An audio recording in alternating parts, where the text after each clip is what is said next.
I see as I read through scripture, God knows how horrible we are at pausing and remembering back. And so he gave us these festivals, the people of Israel. It's like, okay, well, I'm going to make you remember and you're going to have fun.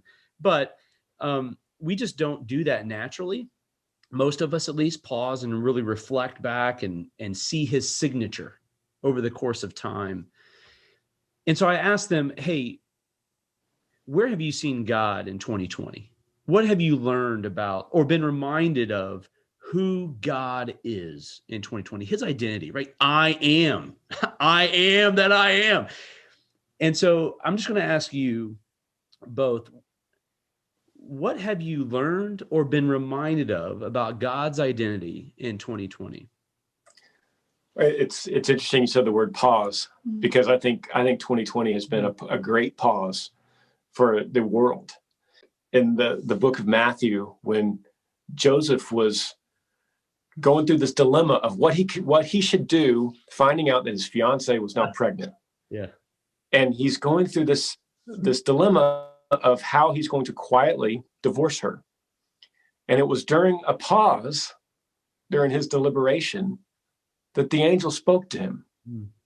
And how important is that pause to all of us to realize that 2020 on the outside, it's a big dilemma. What are we going to do? What are we going to do? How do we act? What are we going to do in 2021? Is it even going to get better at all? Did we not realize how good it was in 2019? Maybe. And sooner or later, we all pause. And it's during that pause when I believe God takes those opportunities to speak to us. And certainly this year has been a pause for us. I have been home more than I have been since we met 11 years ago. Yeah. And so much of what should we do? How can I plan? Now what are we going to do when there's no tour? And it's the pause and the reflection. And I think that's when God comes and goes, this is what I need from you. But until we give him that chance, when he's knocking at the door, until we get up and open the door through that pause, that I think we could really find that direction. So this year has been a roller coaster for me. I was coming out of what I think is my worst year of my life at the end of 2019. And I go into what I thought was going to be a healing year of 2020. And everything else, besides my family and friends, was essentially taken away from me. The ability to make music and play it and perform it, and all my band and crew wondering where their next paycheck is going to come from. And I've been through this roller coaster where now here we are going into 2021, and I'm starting to realize that maybe I needed this. I needed this pause. I certainly have grown so much spiritually because of the result of 2020, because of that pause.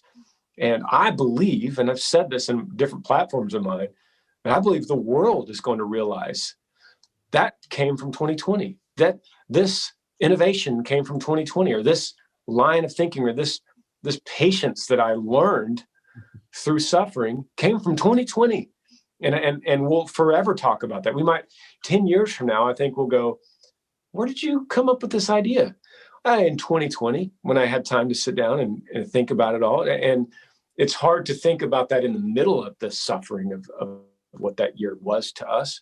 But I believe the world is going to benefit in a lot of ways from this great pause. I agree. I think I've seen, and I know it's not just in our circle, I've just seen God's hands in all of this, in this whole entire year. And for me, at least, my friends, my family, my church community, I feel like there has just been this desire and this hunger for God. And it's like, even people who may not have wanted to go into a church, they're all watching online. I feel like there's just been this force, bringing people to Christ. And I think with all the chaos that's gone on, there is still, like we talked about, there's been so much peace. There's been so much healing. It's, there's been so much joy that you wouldn't think that there would be. And that's because I just keep feeling God saying, I've got you. If you trust in me and you abide in me, I abide in, we abide together. We can do this together.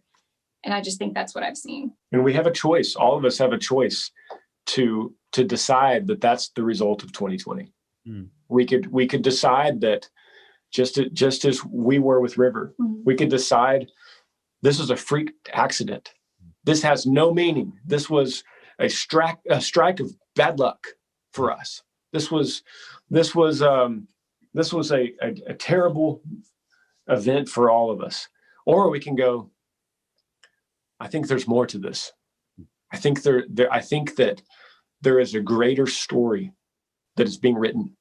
And we're in the middle of this book right now. And it's continuing to be written by a greater force, a greater power, a greater knowing being, the great creator that is writing this book.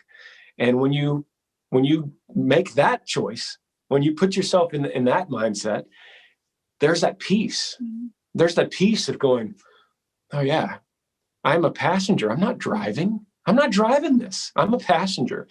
And at that point, you kick back and you roll the window down and you could have a chance to breathe the fresh air.